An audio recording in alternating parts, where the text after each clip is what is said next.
नमस्कार दोस्तों, आज हम आपको ले चलेंगे मध्य प्रदेश के उज्जैन शहर में स्थित महाकालेश्वर मंदिर की अद्भुत यात्रा पर। आज मैं आपसे महाकाल मंदिर के इतिहास, भस्म आरती एवं यदि आप यहाँ आते हैं तो यहाँ कैसे फ्री में खाना एवं महाकाल कॉरिडोर के घूमने के लिए फ्री में गाड़ी का यूज कर सकते हैं आदि बातों पर संक्षिप्त जानकारी देने की कोशिश करूंगा। तो चलिए वीडियो की शुरुआत करते हैं। दोस्तों, महाकालेश्वर मंदिर का इतिहास अत्यंत पुराना है। इसकी उत्पत्ति पौराणिक कथाओं और प्राचीन ग्रंथों में मिलती है। मान्यता है कि यह मंदिर सतयुग में स्थापित किया गया था। इस मंदिर का वर्णन महाभारत, रामायण और अन्य पुराणों में भी देखने को मिलता है। दोस्तों, पौराणिक कथा के अनुसार उज्जैन में एक ब्राह्मण परिवार रहता था जिसके 3 पुत्र थे, देवर्ष, नरहरि और ध्रुव। ये तीनों शिव भक्त थे और नियमित रूप से भगवान शिव की आराधना करते थे। एक दिन उज्जैन में एक राक्षस दूषण, जिसका हमला होता है, उसने ब्राह्मण परिवार को परेशान करना शुरू कर दिया। भगवान शिव उनके भक्ति से प्रसन्न होकर ब्राह्मण परिवार की रक्षा के लिए स्वयं ही प्रकट हुए और दूषण राक्षस का वध करते हैं। तभी से भगवान शिव यहाँ महाकालेश्वर के रूप में प्रतिष्ठित हैं। यह मंदिर 5 मंजिलों से बना है, जिसमें एक तंत्र मार्ग की पूजा के लिए विशेष स्थान है। गर्भगृह में भगवान शिव का स्वयंभू लिंग स्थित है, जो अपने आप ही पृथ्वी से प्रकट हुआ था। दोस्तों, यदि वर्तमान स्वरूप की बात की जाए तो महाकालेश्वर मंदिर का निर्माण 18वीं शताब्दी में मराठा शासकों द्वारा किया गया था। मंदिर का प्रबंधन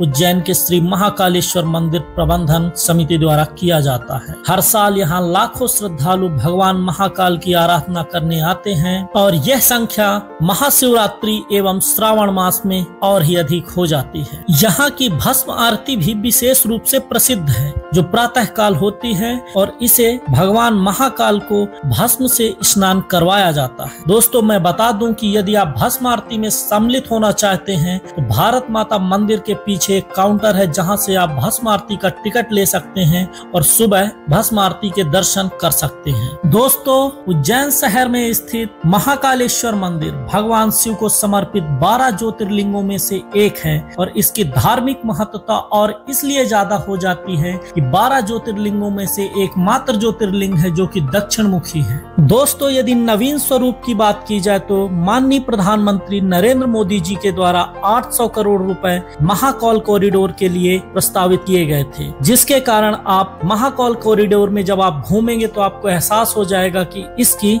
महत्वता कितनी थी। आज से पहले ही यह काम किया जाना चाहिए था, क्योंकि महाकाल के दर्शन करने यहाँ लाखों की संख्या में श्रद्धालु आते थे और इतनी अव्यवस्था होती थी। उसी को देखते हुए नरेंद्र मोदी जी ने 800 करोड़ रुपए का बजट अलॉट किया और एक कॉरिडोर का विस्तार किया। दोस्तों, यदि आप यहाँ आते हैं तो कॉरिडोर के दोनों ओर से आप महाकाल मंदिर में प्रवेश ले सकते हैं एवं एक मुख्य द्वार है जो कि आपको मार्केट के अंदर से आना होगा।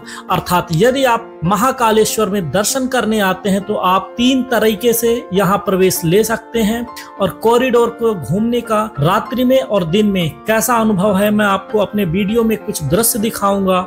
देख भी पा रहे हैं आप, इनके माध्यम से आप स्वयं ही जज कर लीजिए कि दिन और रात में आपके लिए बेस्ट टाइम कौन सा होगा। दोस्तों, यदि महाकालेश्वर ट्रस्ट की बात की जाए तो यहाँ 1 नंबर क्वालिटी का, यदि आप वास्तविक रूप में यहाँ आएंगे और देखेंगे तो आपको पता चलेगा कि शायद ही आपने किसी भी ट्रस्ट में इस तरह की व्यवस्था देखी होगी। यहाँ खाने के लिए एवं यहाँ की साफ सफाई एक्सीलेंट है। उसके लिए आप यदि आउट ऑफ 10 नंबर देना हो तो मैं आउट ऑफ 10 में 10 ही नंबर दूंगा, क्योंकि यहाँ की जो व्यवस्था है वो उत्कृष्ट है। दोस्तों, यदि आप यहाँ मिलने वाला भोजन प्रसाद फ्री में खाना चाहते हैं तो मैं आपको बता दूं कि जब आप महाकाल के दर्शन करके बाहर निकलेंगे तो जस्ट आपको जहां पास प्रसाद काउंटर है उसके जस्ट बगल में ही एक टिकट काउंटर है, जो कि भोजन प्रसाद के लिए दिया जाता है। 12 बजे से 2 बजे तक दोपहर के समय एवं शाम 5 बजे से 7 बजे तक यह काउंटर शाम को खुला रहता है। जब से आप टिकट लेते हैं तो इसकी वैलिडिटी 2 घंटे तक बनी रहती है। और सबसे महत्वपूर्ण बात, यदि आप 5 लोग हैं तो 5 अलग अलग लोगों को ही टिकट लेना पड़ेगा।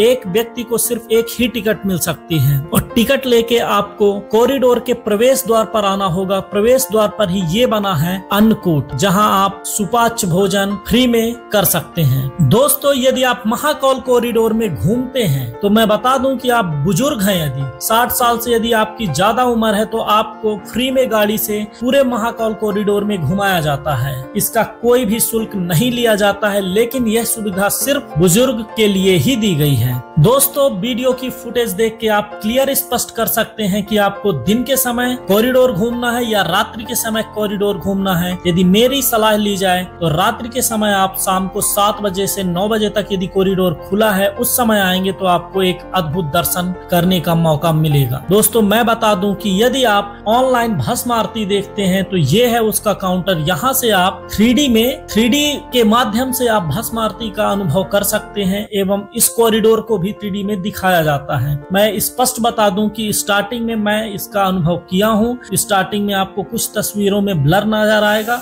लेकिन अंत का अनुभव सही रहेगा, जैसी आपकी इच्छा हो। तो दोस्तों, यह थी महाकालेश्वर मंदिर की अद्भुत यात्रा। यदि आपको हमारा यह ब्लॉग पसंद आया हो तो इसे लाइक करें, शेयर करें और हमारे चैनल को सब्सक्राइब करना ना भूलें। धन्यवाद।